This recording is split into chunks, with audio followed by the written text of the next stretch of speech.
Greetings. So I wanted to talk about the notion of enemies and do they truly exist? Now, the answer to that is, on the physical plane, we don't truly have any enemies. We may think that we do, but honestly we don't.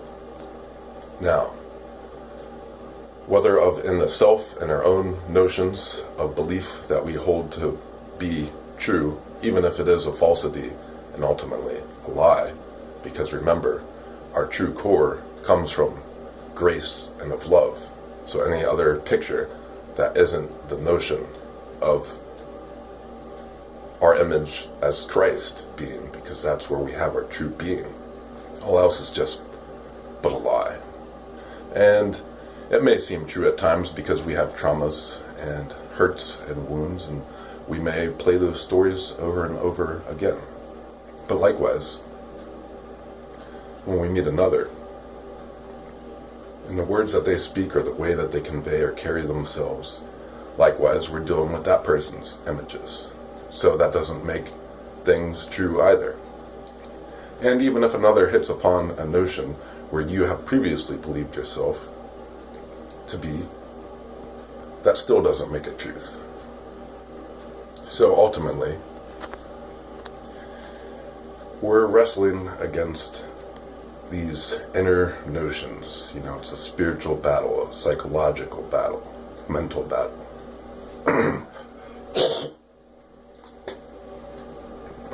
Good old Hape.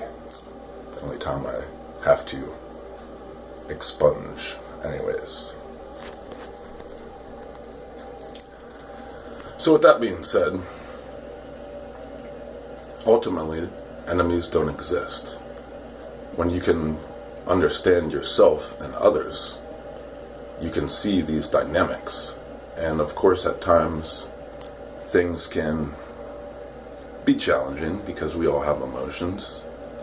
But when you step away back from it and you come to that place of clarity and stillness within, you can see enemies truly don't exist.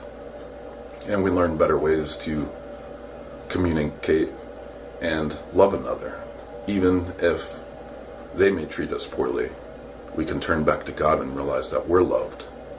God loves us, and God loves that person too. So, from that aspect,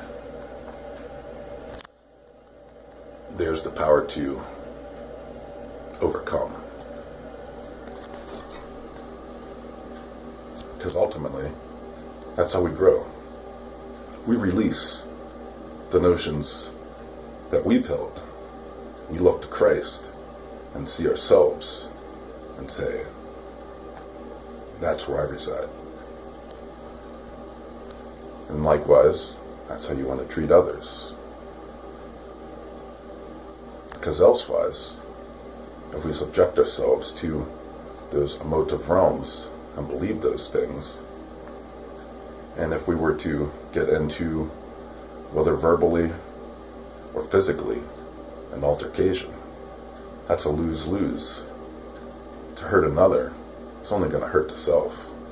But to love another is to ultimately love the self. So, keep these things in mind. It's okay if somebody else is stuck. Ultimately work on your relationship between you and God. And it's that love that's going to shine through and radiate and impact the world for change. So keep fighting the good fight. Remember that you are loved, and that's your ultimate state of being, in that love. I'm not saying that we won't fall and trip up at times. It's bound to happen.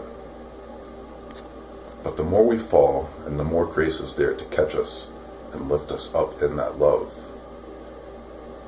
the more all these other images and notions cease to be, and they lose their ground and drop, just like dead flies, because it was all lies, because there's only one truth, and that truth is love.